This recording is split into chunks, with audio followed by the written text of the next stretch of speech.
Y aunque esta sala Unreal está dedicada a profesionales españoles de la industria del videojuego, tenemos que hacer una excepción con el diseñador responsable de Fall Guys. Así que se va a dejar caer por el escenario Joe Walsh. Ya le estamos viendo. Hola Joe, hi. Hey. Y se deja caer en este escenario porque precisamente este título, Fall Guys, cuya producción se está ahora mismo también desarrollando también en parte desde Madrid.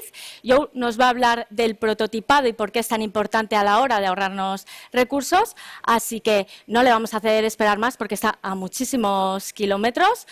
Joe, are you ready? Yeah, ready to go. Good. Pues nada, espero que vosotros también estéis preparados, así que sin más dilación le dejamos caer ya en este escenario. Joe Walsh. All right. Hey, everybody. Get presenting.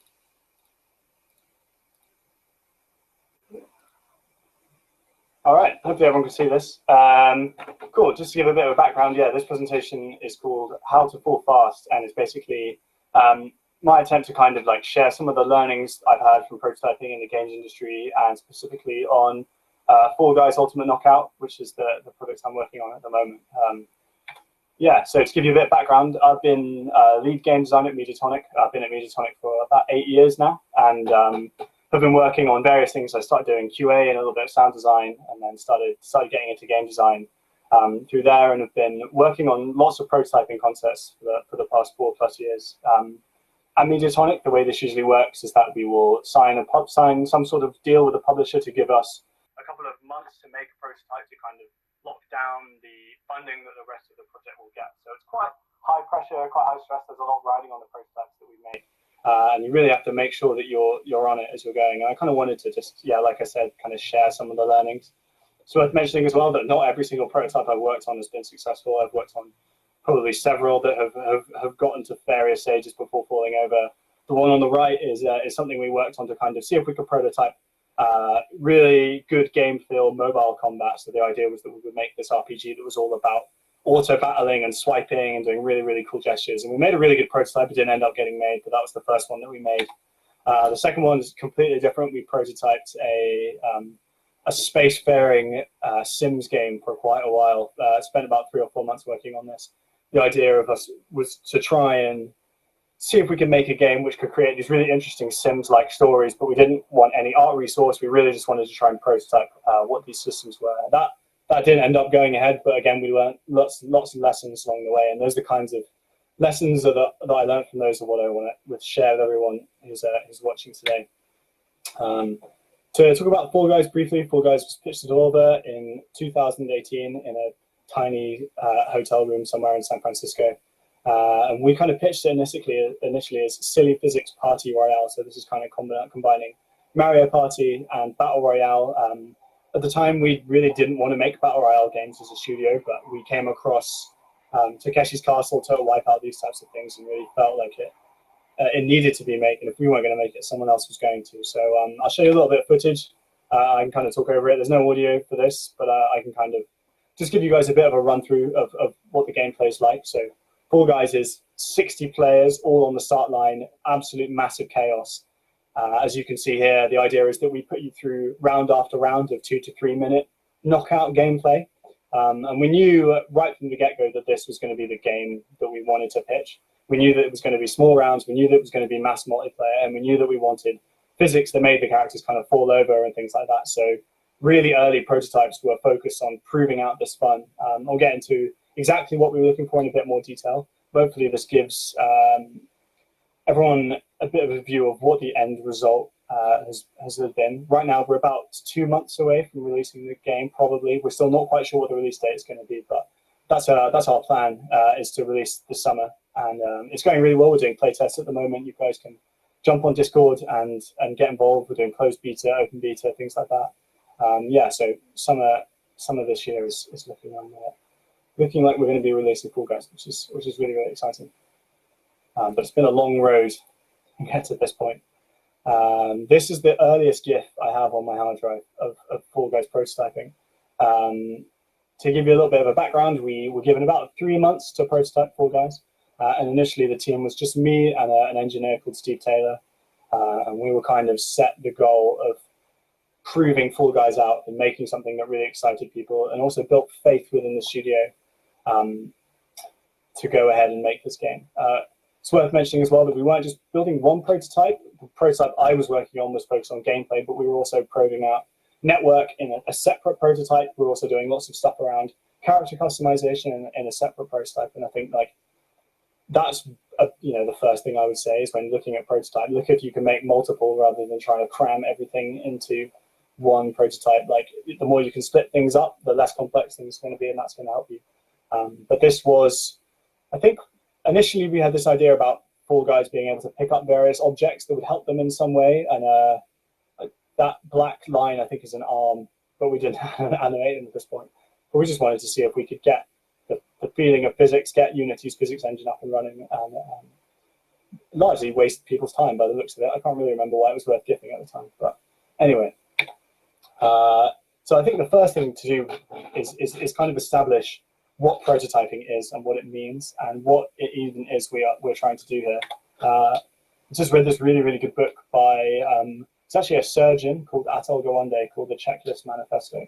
And the book is all about the introduction of checklists to medicine and how that's come from aviation industries. Like there's not a ton in there that really relates to prototyping, but there's one analogy he makes during this thing was when you're coming across projects, the difference between complicated and complex projects. So a complicated project, as he defines it, is a project where the steps to reach the end goal can be very hard and very numerous and very fiddly. But ultimately, if you do the steps and nothing else interferes, you will have an end result that is the same each time and will be successful. So one example of this is construction work, like at the end of the day, I mean, I'm greatly simplifying, but two structures that are identical should be identical, and you can have faith that if you built something once in the same situation, you could build something again. The opposite of that is, raising children or even doing surgery. Like these things are so complex that you can't follow the same set of steps each time and expect the same result. And what I was kind of interested in is like where prototyping falls, because game development is very weird in that sense, in that you're using systems and you're using code that produce consistent, repeatable results. But there is something in gaming that means that even if you did something once, you don't know it's going to be fun. There are weird things that come up. And I kind of like the idea that prototyping games is like building the house around a crying toddler. Like there are things you can do to build the house and create structure, but at the same time, there is this tantrum going on within development that you're constantly trying to manhandle, and things go wrong. You think something's going to work one way and then it works a different way. And I think this is probably quite an accurate way of trying to explain what prototyping Fall Guys was like. It's this insane combination of physics, chaos, and platforming consistency that we've been trying to smush together during development. Cool. Yeah, so I think it's worth talking about what it means to prototype as well, as a dictionary definition. And the way we define it at Mediatonic is that when we prototype, we are trying to answer questions as fast as possible. And so for this talk, I kind of want to split this up into two sections. And firstly, I'm going to talk about what it means to answer questions. And I think this is really a key focus of when you're going into prototyping, is making sure that you're not just, like prototyping should never just be starting development. It really has to be, before we start, like what are the questions that we're answering? And I think I want to kind of touch briefly on what makes good questions and what the kind of things you should be looking at when you go to prototype. I think also this is really good advice for game jams as well. Anything small, anything where you're looking to be efficient or work quickly, I think looking at these questions will help you. So the first one is you've got to make sure your questions are really, really clear and focused. A big thing I see is just like, oh, we're prototyping to see if the game's fun. And it's like, that's such a messy, amalgamous question where trying to answer that can take you in 100 different routes, and you really need to be much more focused around what it is you're answering and try and break down what it means for a game to be fun into some more specific component pieces that are related to your project. So for example, on Fall Guys, one of the things we looked at very early on was, we want Fall Guys to be accessible. Can we build levels without camera control? Like, what does that mean to not give the player the ability to move the camera? What does that mean for level design? What does that mean for variety? That was a big thing we wanted to learn quite quickly, because we knew it was going to have a knock-on all the levels we built. Like Fall Guys, we want to have 25, 30 levels in the game. And this was very important to us, was to learn this question early, so we didn't get halfway through development and realize that everything we did is wrong. Another one is having measurable exit criteria and getting this right. How fast does the character run? That's measurable, that's way too specific a thing. At the same time, like making the game fun, it's not measurable. There needs to be something where you can look at it and sit down with whoever's involved in signing off this prototype and talk about these things in very clear ways. And so for us, this was all about player control. Like, what does the character do, and how do they roll, and how do they fall, and what makes them unique? And this is kind of what we were looking at, and is a good way of approaching something in your prototype phase. And finally, do we need to answer this question now? How much can we strip this back and make this as specific as possible? So, for example, say you're making a MOBA, your prototype shouldn't be making 5 classes. See if you can make one thing. This also goes for prototype. Like, I've seen so many game jam games where people build 5 levels for their platformer, and it's like, just build one level and focus all of your efforts into making one thing. I think when you look at your questions, try and make sure that you're sticking to these 3 main tenets of your prototyping questions. I think it's really, really important to make sure that the questions you answer are focused, and measurable, and that you need to be doing them now, because things will balloon and spiral and get complex very quickly. And so the simpler your intro questions can be, the better. Cool. So on Fall Guys, I want to talk about 3 of the main questions that we had when we were looking to prototype Fall Guys. And the first one I kind of mentioned briefly was, what does the Fall Guy do to make them feel like they're on a game show? What is it about game shows that needs to be in Fall Guys to make it feel unique? There are lots of great platformers out there, but Mario, for example, is athletic and perfect. Every roll he lands on his feet, every single jump is perfectly executed. He's like a fat Italian gymnast. Like, it's perfect, and he makes you feel awesome.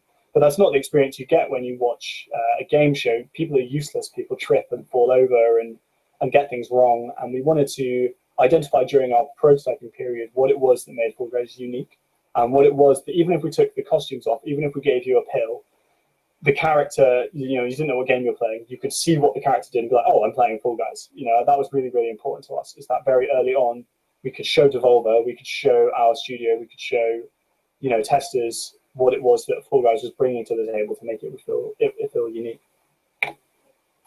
Secondly was, like, what on earth does a Fall Guy level like? Like, what's our classic level that you can point to be like, oh yeah, this is the bread and butter of Fall Guys? And we wanted to build one of these levels. I mean, this kind of question is broken down into lots of things. We're looking at how long is a level, how much geometry do we need, how many different gameplay mechanics do we need, and also just like what's fun. We went through a bunch of different level ideas that we thought would be great that ended up awful. But during the prototyping period, we wanted to build one that let us know that, like, yeah, this is it. This is the right level of chaos. This is the right level of fun and accessibility. And so for us, one classic level was a measurable exit criteria for Fall Guys. We ended up making more than one, actually, but we felt like one was a minimum. And finally, this has been a big one during development, is 100 players actually the most fun player count for Fall Guys? You guys might have seen, we did a blog post recently explaining this, but we actually ended up launching with 60 players. And one of the hardest things to prototype was figuring out whether or not 100 players is fun, because we had to find ways to visualize what that might look like or play without actually building the whole thing to completion, because it's a lot of work. And if we could find out early what our player count was going to be, that would save us a lot of time in the long run, basically. So yeah, these were our 3 main questions, really, that we were looking at. There was a whole bunch of other stuff going on at the same time, like I said, tech investigations, concepting the characters, things like that. But in terms of what me and the engineer were responsible for, this kind of is an example of what we think are good questions with clear exit criteria, and hopefully should serve as a sort of a good reference point. But before you start prototyping and cracking on and building stuff, there's a couple other things that I think is really worth doing to save yourself some time in the long run. The first thing is like gathering a massive amount of resources, and not just games is a really, really important thing. It's definitely good to go and look, we went and looked at Human Fall Flat and looked at how their climbing mechanic worked, for example. But mostly we just went and watched game shows for about a month and just obsessively gift every single thing that we saw that was like, oh, that looks like something you should be able to do.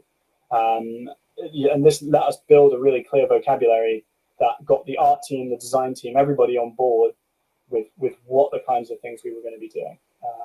We knew that characters needed to be top heavy and clumsy and to be able to fall over.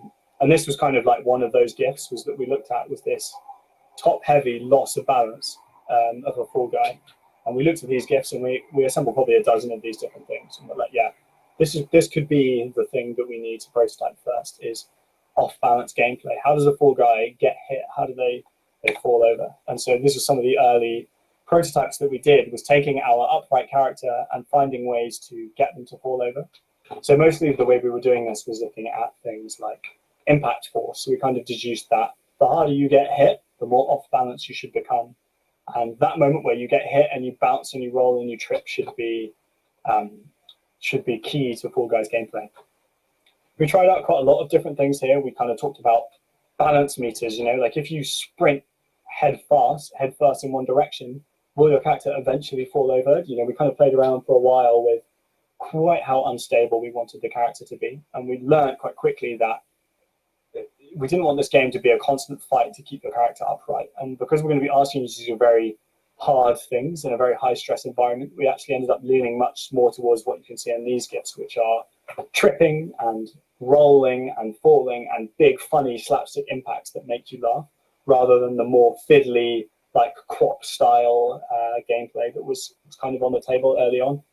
It's kind of easy to forget quite how differently the game played at these points, but these gifts are some of the earliest ones where we kind of looked at it and were like, yeah, that looks like something that we've not really seen before. We built as well like a big playground to start playing around with these things, which is another thing I would definitely recommend doing nice and early. But this off-balance rolling, like this is footage from our E3 trailer last year, and you can see that like a lot of what is in these gifts came from the very early prototypes. I think it's probably one of the biggest successes of our prototype was quite early on looking at these off-balance gameplay mechanics, because we felt like they made them so unique.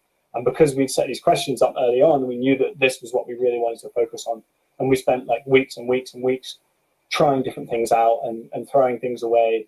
The amount of things on the cutting room for guys are crazy, sprint buttons and balance mechanics and stumbles and stuff like that. But quite quickly, we kind of figured out what the essence was that we could build on, and that allowed us to sort of build confidence and start answering other questions as well. So the next thing that I think is really important, and this is something that's massively helped us, is building a set of pillars that let you talk about the game in a way that is a lot less subjective, I should say. These are really important because a lot of the time you can get bogged down talking about things and people say, oh, I just didn't like it. Oh, I just didn't think it was that fun. I know that has merit, like at the end of the day, but when you're talking about prototyping and you're talking about achieving your pillars and talking about which solution might be better, it really helps to have a set of pillars that you can look to reference things. So these are some of the pillars that we had on Fall Guys that let us guide our development and our prototype in certain directions. So the first one was registration open to all. A classic thing about game shows is that anybody can jump into a game show and start playing. Like the fun of Takeshi's Castle, the fun of Total Wipeout is like most of the people who go on it have got absolutely no chance, but that's the fun. And the game needs to feel accessible, that we're not trying to make Ninja Warrior, they're not athletes. And we want to make sure that the game is as easy to pick up and play as it is to go and stand on an obstacle course and be useless. The next one was that we wanted 1 million slapstick moments in the game. The game needs to be funny, but the game needs to be like, it needs to have, we started calling it comedic depth. So it needs to make you laugh, but it needs to make you laugh in different ways each time. The different times this Fall Guy gets hit by a giant swinging arm, he needs to roll and he needs to careen in different, like almost emergent ways to let players laugh and give things and share their 1 in a million moments, because that's what's going to make the game streamable. It's going to, it's going to show people how to. It's basically going to give us content that is more deep than we can just make on our own. So that was a really, really important one. And then we wanted the Fall Guys to be relatively average. So this kind of relates back to them not being Mario. We wanted them to look as useless as those people on the obstacle course. And these kind of things let us drive our conversations in certain ways quite efficiently. So there weren't these big, long back and forths about like, should we have a sprint button in the game? Should we have an energy mechanic? Like, maybe this thing would be fun. Maybe this thing would be fun. We talked about, like, maybe every Fall Guy has 5 boosts that they can use.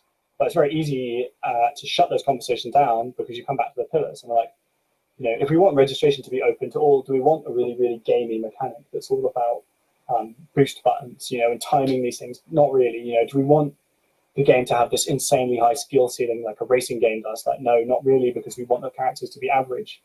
Can we just do all of our ragdoll by animation? Like, no, we can't, because it needs to be deep. It needs to have these million slapstick moments. So, this is probably the most important thing we did on development, was come up with these pillars and get everybody on the same page.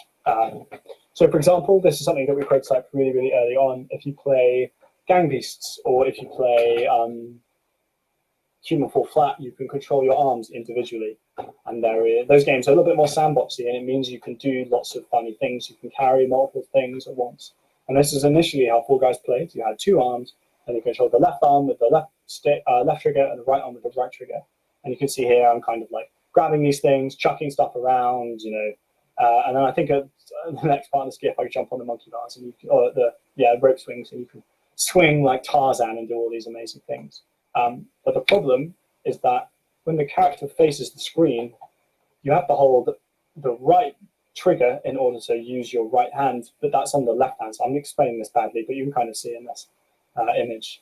And this was like quite a big problem for us, because it was very complicated to play, and we basically had to weigh up, okay, well, what can you actually use this for? You can carry 2 things at once. All right, okay, cool. What pillar does that fulfill for us? What does that let you do that's average? Okay, you can pick things up, you can do rope swings, but really people are kind of useless at rope swings on these things. They're not. It's much more athletic than we maybe want. And these grab controls are going to be a constant problem throughout all of development, because people are always going to be getting it wrong, and there's not really any clean way that we could see to fix it. And so by taking our pillars and taking this mechanic, we could sit down and like pretty quickly actually decide, all right, just have a double grab. That gives us the ability to move blocks easily, and it's one button, which is much, much easier for people. Also, for like accessibility reasons, people who aren't as into games, when you ask people to press a trigger, they clutch the controller, they grip it really tightly, and it can make doing analog movement really, really hard, because they're holding the controller so tightly. And we found that to be a problem as well. That was like, if we just put it on the right stick, then they can keep their left hand a little bit more relaxed, and they can still run and grab and do all of these cool things. So I think this is probably a really good example of how we took our pillars and we applied them to the prototyping to let us answer these questions nice and quickly.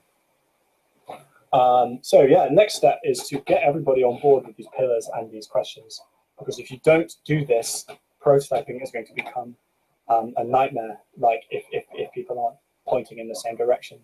I read this great book recently called The 5 Dysfunctions of a Team by Patrick Lencioni, it's written as like a fictional way, but he talks about like these 5 pillars that you need, and the bottom of this pyramid is trust. If you don't trust that your team are pointing in the right direction, things will fall apart very, very quickly, because as soon as something doesn't work, you'll get people saying, oh yeah, but I actually never thought this was going to work anyway, and really you should have listened to me and done this thing. And like very, very quickly you will find that people get lost, or people get confused, or people get frustrated with your prototype, because it's not doing what they think it should be doing. And so even if you have to delay the start of your prototype by a week or 2, make sure that your pillars and your questions are read and agreed on by everybody who is going to be involved in the prototyping process. Like, even if it's like your most senior management, if they are the ones who have the say on whether this thing gets greenlit, they have to know what the pillars are and they have to agree. Because otherwise I might spend all of this time working super hard to answer all these questions and then put it in front of whoever has the big, the say at the end of the day, and they'll not like it, basically. And it will be because you didn't get everyone on board at the beginning. I've seen this happen so many times, and it is like absolutely crucial. It's also a great book as well, so I highly recommend reading it. So yeah, like just to kind of summarize this section, create clear and focused questions. Make sure that you're answering as little as possible during your prototyping period. Like, you want to be probably earmarking like a month per question, really. Like, if you can, really keep things lean, really keep things focused. And then build a set of pillars to let you answer these questions. Like, identify what is important to you about this game, because there are a million ways you could take these prototypes in, and a lot of them will be fun. But you have to remember why you are making this game and what makes it unique and what the point of it is. Otherwise, you'll end up somewhere that you didn't intend to be, and you'll waste time quite quickly. Like, time will fly by with these prototypes that you work on, for sure. Again, yeah, same for game jams. And finally, sort of like, make sure you build trust among the team. Have everybody pointing in the right direction all of the time. If anybody has problems, or if anybody doesn't feel like the prototyping is moving in the right direction, stop, get them on board. Otherwise, you'll waste time. So when we're talking about setting up for your prototype, I think these are really, really key. Cool. So back to the question. To answer questions as fast as possible, we should probably look at what it means to be fast in prototyping, and also kind of efficient as well. The first thing I would say is learn to read between the lines of your prototype. So it's a great quote. It's the 90-90 rule. I think it's a programming ethic, basically. It says that the last 10% of the work takes 90% of the time. And you will find very quickly that trying to fiddle with things and get them perfect is going to take you a long time. And the closer you want to get things to perfect, the more time you're going to take. So really make sure that you are answering your question with as little work as you possibly can. You know, if you can just get that mechanic to work once, and that answers your question, don't touch it ever again. Just move on, like, answer that question and move on quickly. So I'll give you guys a couple of examples of Fall Guys of how this works. So for example, when we talk about Fall Guys, we don't just want to make game shows. Another big reference point that we thought would be really fun was playground games, because playground games are they're very easy to understand. You know, kids can teach kids these games in 5 seconds, and they have big player counts. You know, 40 kids can go and play tag in the playground, or 30 kids, or 60 kids, right? Like, we knew that we needed flexible player counts in order to make this game work. And so when it comes to like prototyping something like tag, you know, we could have spent a week getting a tag system in place and making sure that we have scoring and making sure that we have a robust system. But like, ultimately, we kind of figured out that like people can understand those rules pretty quickly. If we can just get local co-op running, you know, let's put a tail on one thing because that takes 5 seconds to apply this object, and we'll just have people play a make-believe game of tag, and just keep track of who's it and who's not in it. Yeah, the tail doesn't change. You know, yeah, there's no scoring. Yeah, there's not even an end result. There's not even I could even put a countdown on it or anything like that. But we could put 2 people, give them the character, which you can kind of see is starting to be bumbly and ragdolly and is falling over, and get them to play tag and see that they were having fun. And that was enough for us to be like, oh, well, that's a game mode. That could be one of our 25, 30 game modes that we have at launch. So that was an example that we did it right, I think. We didn't. This was a half a day to get up and running, and tail tag is 2 of our levels in the game are sort of based on this prototype. Where we got it wrong is probably when we started looking at mantling, or I think we call it clambering now. I can't remember, but it used to be called mantling back in the day. And this is the ability to climb up onto an object. We kind of had seen lots of GIFs of people just grabbing ledges, and we wanted that, you know, just grab to be really fun. But we got really bogged down in movable objects and grabbing movable objects. And then we got bogged down in, all right, that movable object is on another movable object, and you need to be able to grab it. And like, we spent weeks trying to get this thing to work as well as it does here. And I can't for the life of me tell you why we spent so long. I think I just got quite obsessed with this idea of like rotating platforms being the right level of chaos, because this was really fun to do, and it seemed like it had a lot of potential. But we could have answered the same questions with just ramps and stackable blocks. We didn't need to make it this complex, and we ended up wasting time, I think, on this thing. And movable blocks and things aren't even really in the game at the end of the day because they've been so complex. So yeah, make sure that when you answer questions, you have the minimal amount of work you need. Don't polish things, really. Just answer your question, move on, you know, let things be broken. Like, embrace the fact that everything's going to feel a bit shit. Sorry, bad. It's also remembering, though, that not everyone sees what you do. So this approach works really well when it is just you and a programmer who are the ones who are in charge of the prototype, because you guys can see between the lines and you're able to, you know, this thing doesn't work, but you knew that it worked 1 out of 10 times. And so you can answer those questions very quickly and very efficiently. I've had this on combat games before where we've had no animation resource and the character is just rotating or moving up and down. And in my head, I can see that this will be filled with awesome animations and particle effects. And then I put that prototype in front of people and they've gone, oh, I don't understand what it does. Well, what on earth is this you're showing me? It's broken or it's not clear. This GIF is a classic example of trying to figure out what 100 people would look like in Fall Guys world. So these are 100 Fall Guys all controlled by one controller. And really the point of this was just to try and understand, we've got this big level with this rotating arm, but what does it actually look like to have 100 people running around in it? What's the sense of chaos? How many people are going to be trying to climb the same object? How many people are going to be occupying the same space? And it's totally insane. It's doesn't do anything really, and it's completely broken. But it did help us start to have an inkling that 100 people is probably too many. We actually didn't really answer that question for quite a while into development, but be very careful when you do cut corners when you prototype. If you have to show this prototype to external people, be very, very clear in explaining to them, hey, we know this thing's broken. By the way, this thing doesn't have an animation. This thing only works 10% of the time, bear with us. Because otherwise they'll get frustrated very quickly and they won't be able to see what you see. So be careful with this one. Find that right level of balance, talk to these people, and make sure that the end goal of the prototype is understood by everybody who's going to be involved. So next step as well, this one is slightly counterintuitive because this takes a long time, but documenting everything that you do during your prototype is absolutely invaluable. So for example, we wrote on Fall Guys weekly updates on our questions that we had. Which question were we looking to answer this week? Let's break this down into little things. And we would do a report that went round to all of the stakeholders on the project to let them know what we were doing. And we would get everybody together to review these documents and make comments. And we also record GIFs of every single thing that we show in the game. Again, it seems counterintuitive, but I cannot recommend it enough because it will come back and be helpful later on in development. So for example, one of the things we did is made sure that we documented any good stumbles that we had in the game. So anytime the character did a thing that we thought was accurate to what we wanted in the final game, we GIFed it up, we made sure that we had a record of it. So we could build this backlog of this is good, this is bad, and we always have this reference point. So the GIF in the bottom left is from much later on in development. It's probably maybe 6 months, or maybe sort of 9 months ago. And the character had lost all of their instability.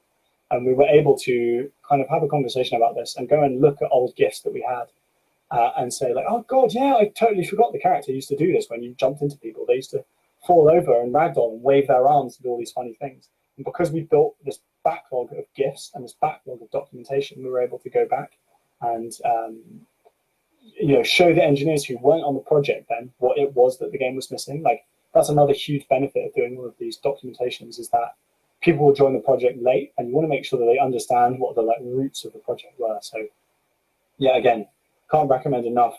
GIF stuff, document stuff, write things. It feels like you're wasting time, but it is absolutely vital in the long run to make sure that you're documenting everything. Also, again, because you can get distracted during prototyping and coming back to these things, coming back to these documents and making sure you have to write something at the end of the week keeps you honest, to be honest. It can be very tempting to get distracted, but when you've got to send a document around, you're no, focus. What are we trying to do here? Come on, let's make the thing. So yeah, it's a good tip for sure. Finally, this is a massive one, and there's more technical focus. If you're prototyping gameplay, if you're prototyping things which are going to be complicated, don't use new tech because you will make life difficult for yourself, because it's hard enough prototyping things without all of these other problems going on. So for example, in Fall Guys, we've made games with Unity, we've shipped games with Unity, so we knew that Unity was going to be a great help because it let us get things up and running very quickly. It's also got an inbuilt physics system. We don't have to build our own physics system or anything like that. You just turn physics on and it works. And we saved months and months of time in that regard, which was really, really helpful. Secondly, when we were prototyping what fun levels were, we didn't prototype the game multiplayer. We did local co-op first. Even though we were certain that this isn't what the game was going to look like when it launched, having 4 people do stuff together was enough to let us get a competitive spirit in the game without having to worry about network latency and bandwidth and all of the problems that we've ultimately had to deal with later on didn't get in the way when we were prototyping. Just getting 4 characters up and running took us a day or 2. and let us answer loads and loads of questions about what a classic level looked like. Like again, this is what became DoorDash. I think it's probably one of the first things we built, and has ended up in the game because these early prototypes showed so much promise. So yeah, don't learn a new engine. It's hard enough as it is. Just focus on the things you know, and you'll undoubtedly be rewarded. Cool, yeah. So just sort of like to run back through things, like learn to see between the lines, make things that are broken, and just answer your question, and then move on. Don't continue tweaking. Don't continue refining. If you can get away without putting art in as well, like really be careful adding art because it can spiral. It can get problematic. Same thing with animation and stuff. Like, don't rush to add that stuff in. Secondly, document everything. Write up all of your notes, all of your GIFs. Make sure that they are in a repository where everybody else can get to them, because you will use them again and again and again during the rest of development, assuming the prototype goes well. And finally, yeah, using tech, just making sure that you're not making life any more difficult than it already is. Yeah, I mean, this is the final point of it, really, but prototyping is hard. It has a bit of a reputation in the games industry for being the fun bit of game development. You know, when a team goes off in our studio to prototype, everyone is like, oh man, they're so lucky, like they get to do the good bit. I'm stuck trying to ship a game. And you can start to feel a little bit guilty when things get stressful and things get hard, because this is supposed to be the fun bit. So just be aware, really, that like this bit is really difficult, and it's okay to get frustrated and to go down dead ends and to waste a week's worth of work on something you were sure was going to be a good idea. This book, The Art of Thinking Clearly, is well worth a read as well, because it highlights a lot of the pitfalls that you can get into during the decision-making process. So, for example, a classic one is the idea of sunk cost fallacy. So, super quickly, for those who don't know, sunk cost fallacy is the idea that you will attribute more value to something the more effort that you put into something. So, if you've invested a lot of time into a game feature and you've spent 3 weeks on it, be aware that you are more likely to want to keep that feature in because you have spent all of that time on it. When you come to the decision-making process, like, it's very good to get external people involved, but just try and be aware of things like this. Like, it's a great book, and it's really, really helped me try and stay focused and on point during the prototyping process. Cool, awesome. It's very surreal doing a presentation to no one, but yeah, thanks for watching, whoever's out there. Yeah, at Fall Guys Game, follow us on Twitter. Send me an email as well if you want to talk more. Like, I could fill 5 presentations worth of stuff from Fall Guys. It's been an absolutely insane ride. But yeah, I hope you enjoyed the presentation. I hope that has shed some light on some of the crazier things that we've done during Fall Guys, and has given you guys some starting points for starting your own prototypes. You know, small, large. I think these tips should help everybody. Awesome.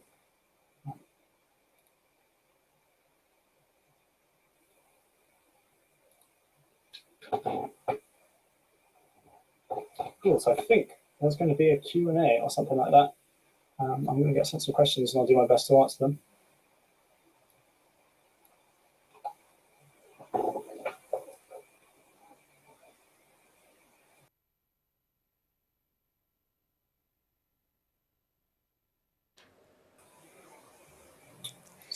Muchas gracias, Joe, por tus consejos. Nos ha quedado claro que un buen prototipo es el que responde, además, a una pregunta en concreta.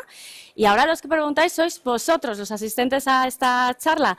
Joe ahora va a responder algunas de estas cuestiones que le hemos hecho llegar.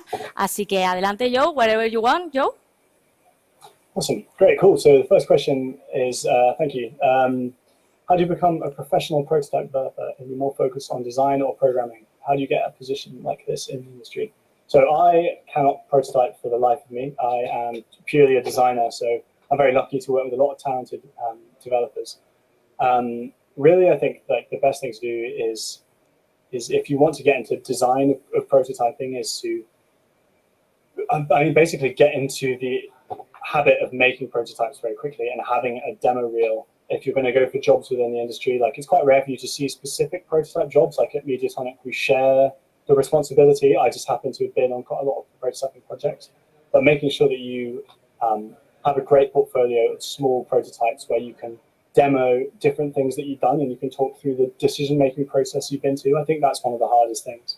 So for example, having in your portfolio, hey, I prototyped this thing in a couple of days. These are the questions that I wanted to answer. Here are some examples. Like, the more you can show that thought process to like a potential hire, the better, really. Like, I think that's one of the hardest things is being able to instill that trust in someone who's going to hire you. And if you can show them that you know how to avoid these pitfalls of development, I think that's a really, really good way to go about it. Cool.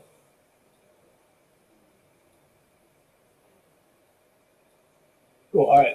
I'll jump on to the next question. So the next question is, right after you got the initial concept, how much time did you plan to leave for prototyping? For a game like Fall Guys, how much time would you give a small team of 2 to 3 people to prototype the basic mechanics?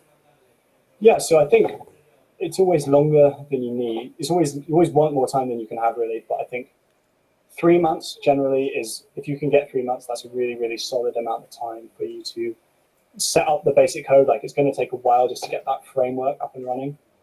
Again, like a big pitfall I see is people trying to build prototype platformers from scratch a lot of the time. You can spend like weeks and weeks and weeks trying to get your jump working or trying to stop the character flipping through the floor. So if you can save time there, the better. But I think small team, like 2 or 3 months, gives you enough time to take some wrong directions and iterate and think on things. Like, I would say 2 to 3 months is really the sweet spot for prototyping. Any shorter than that, for a project like Fall Guys, we just wouldn't have been able to answer enough questions. And any longer than that, I think you start to give yourself too much time, and you might as well just start making the game. So yeah, I'd say 2 to 3 months is a really solid start. Yeah, I mean, like, I didn't really mention earlier, but like with Fall Guys, we actually didn't answer the 100-player question during prototyping. It just became too difficult for us to answer. We really had to basically leave that one and be like, okay, we're just going to start development, start building levels. We kind of knew that that would come up at some point, but so we actually kind of ran out of time with our prototype. But that was the amount of time that we had, and I think it worked pretty well. And also, as well, I would say 2 or 3 people is really is enough. If you start getting bigger than that, especially if you have only one designer, it can get really difficult to give everybody work. So, for example, I've worked on prototypes before where the spacefaring one I mentioned before, it's actually not that hard to prototype mechanics or something like that, but it can take a while to know what to do next, and that can be really, really tricky. So if you have, say, 4 developers and an artist who do a bunch of work, and then they drop that on your desk, and you're like, all right, play this. What do I do now? It can take quite a lot of time to figure out what the next step should be, and you end up giving them like filler work, and then you start losing like the sight of the actual prototype. So I would say that 2 to 3 people is about the right size, because any more than that, you'll spend more time trying to find things for people to do than you will actually prototyping. So 2 to 3 people, 2 to 3 months. Okay. Cool, awesome. It looks like those are the 2 questions I've been given. So unless there's any more, I think that's it. Pues muchas gracias, Joe. Yo he estado también como un asistente más escuchando estas respuestas. Ha sido un placer contar contigo en esta edición de Gamelab. Thank you very much. Thanks a lot for your time, Joe. Yeah, no problem. Thanks for having me. Bye. Y nosotros también decimos adiós. Hasta aquí estos 3 días de charla en la sala Unreal de Gamelab Barcelona 2020, donde hemos conseguido reunir a los profesionales españoles más destacados de la industria española, profesionales muy diferentes a los que les une la misma pasión, los videojuegos. No, nosotros nos vamos, pero no os vayáis, porque muy poco tiempo, a las 6, tendrá lugar la ceremonia de entrega de premios con el reconocimiento a las mejores producciones españolas del año, así que quedaros aquí. Muchas gracias por acompañarnos en esta edición digital de Gamelab y gracias por estar al otro lado de la pantalla. Chao.